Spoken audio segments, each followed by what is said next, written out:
There's no feeling more intense than starting over. If you deleted your homework the day before it was due, as I have, or if you left your wallet at home and you have to go back after spending an hour in the commute. If you won some money at the casino and then put all your winnings on red but it came up black. If you got your best shirt dry cleaned before a wedding and then immediately dropped food on it. If you won an argument with a friend and then later discovered that they just returned to their original view. Starting over is harder than starting up. If you're not ready for that, like if you've already had a bad day, then what you're about to go through might be too much. Feel free to go away and come back. I'll be here. Alright, thanks for coming with me on this trip. I'll understand if you have to take a break at any point. Just find a safe place to stop and quit the game. Don't worry, I'll save your progress, always, even your mistakes. This game is a homage to a free game that came out in 2002, titled Sexy Hiking. The author of that game was Jazzuo, a mysterious Czech designer who was known at the time as the father of B games. And B games are rough assemblages of found objects. Designers slap them together very quickly and freely, and they're often too rough and unfriendly to gain much of a following. They're built more for the joy of building them than as polished products. In a certain way, Sexy Hiking is the perfect embodiment of a B game. It's built almost entirely out of found and recycled parts, and it's one of the most unusual and unfriendly games of its time. In it, your task is simply to drag yourself up a mountain with a hammer. And that act of climbing, in the digital world or in real life, has certain essential properties that give the game its flavor. No amount of forward progress is guaranteed. Some cliffs are too sheer or too slippery. And the player is constantly, unremittingly in danger of falling and losing everything. Anyway, when you start Sexy Hiking, you're standing next to this dead tree that blocks the way to the entire rest of the game. It might take you an hour to get over that tree, and a lot of people never got past it. You prod and you poke at it, exploring the limits of your reach and your strength, trying to find a way up and over. And there's a sense of truth in that lack of compromise. Most obstacles in video game worlds are fake. You can be completely confident in your ability to get through them once you have the correct method or the correct equipment or just by spending enough time. In that sense, every pixelated obstacle in Sexy Hiking is real. The obstacles in Sexy Hiking are unyielding, and that makes the game uniquely frustrating. But I'm not sure Jazzuo intended to make a frustrating game. The frustration is just essential to the act of climbing, and it's authentic to the process of building a game about climbing. A funny thing happened to me as I was building this mountain. I'd have an idea for a new obstacle, and I'd build it, test it, and it would usually turn out to be unreasonably hard. But I couldn't bring myself to make it easier. It already felt like my inability to get past the new obstacle was my fault as a player rather than as a builder. Imaginary mountains build themselves from our efforts to climb them, and it's our repeated attempts to reach the summit that turns those mountains into something real. When you're building a video game world, you're building with ideas, and that can be like working with quickset cement. You mold your ideas into a certain shape that can be played with, and in the process of playing with them, they begin to harden and set until they're immutable, like rock. And at that point, you can't change the world. Not without breaking it into pieces and starting fresh with new ideas. For years now, people have been predicting that games would soon be made out of prefabricated objects, bought in a store and assembled into a world. And for the most part, that hasn't happened, because the objects in the stores are trash. I don't mean they look bad or that they're badly made, although a lot of them are. No. I mean they're trash in the way that food becomes trash as soon as you put it in the sink. Things are made to be consumed and used in a certain context, and once the moment is gone, they transform into garbage. In the context of technology, those moments pass by in seconds. Over time, we've poured more and more refuse into this vast digital landfill that we call the internet. It now vastly outnumbers and outweighs the things that are fresh and untainted and unused.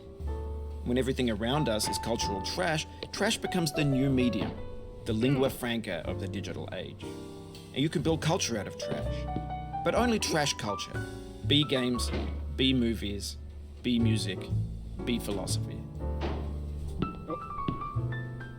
Maybe this is what digital culture is. A monstrous mountain of trash, the ash heap of creativity's fountain. A landfill with everything we ever thought of in it. Grand, infinite, and unsorted. There's 3D models of breakfast, Gen X's fanfic novels, scan magazines, green screen Shia LaBeouf, banned snuff scenes on Live League. Facebook's got lifelike bots with unbranded adverts and candid shots of Kanye and Taylor Swift mashups, car crash epic failed GIFs, Russian dashcam vids, discussions of McRibs, discarded, forgotten, unrecycled, muddled, rotten, untitled. Everything's fresh for about 6 seconds, until some newer thing beckons, and we hit refresh. And there's years of persevering, disappearing into the pile, out of style, out of sight. In this context, it's tempting to make friendly content that's gentle, that lets you churn through it but not earn it.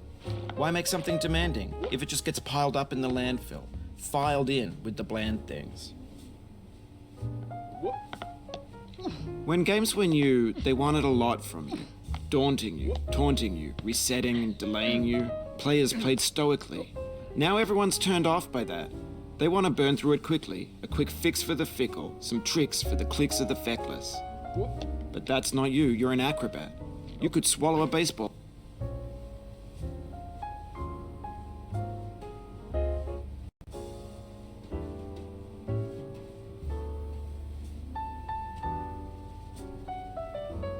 Bat.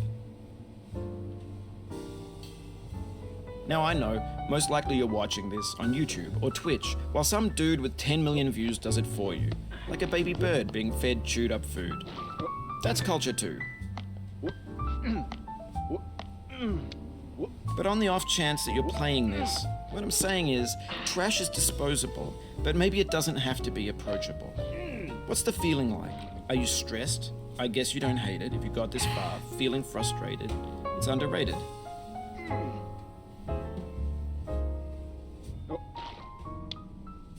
An orange is sweet, juicy fruit locked inside a bitter peel. That's not how I feel about a challenge. I only want the bitterness. It's coffee. It's grapefruit. It's licorice.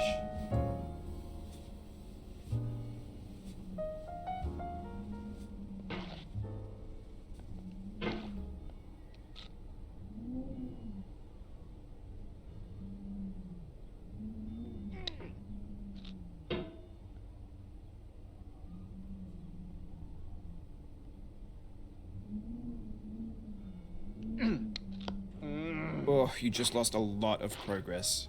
That's a deep frustration, a real punch in the gut. Oh.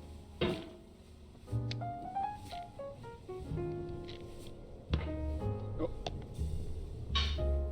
Oh. Oh. Oh. What? Mm. Mm.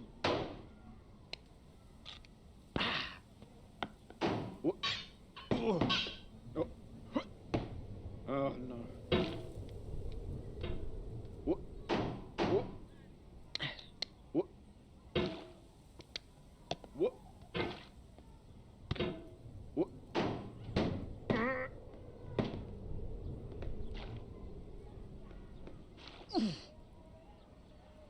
What?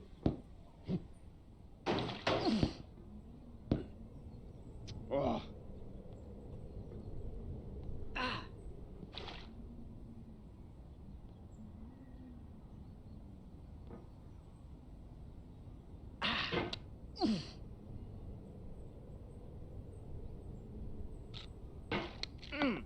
Oh.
Oof, sorry about that.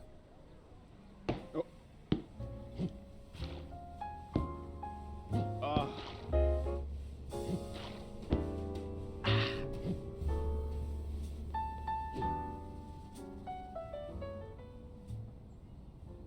What?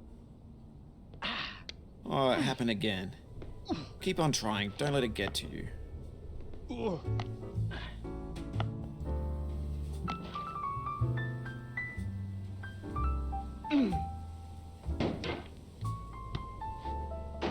Oh.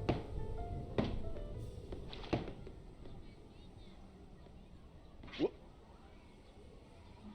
What?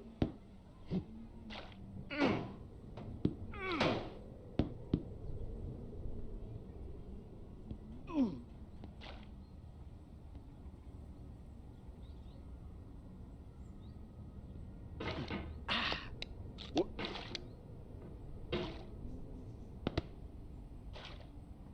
What? Huh? Oh.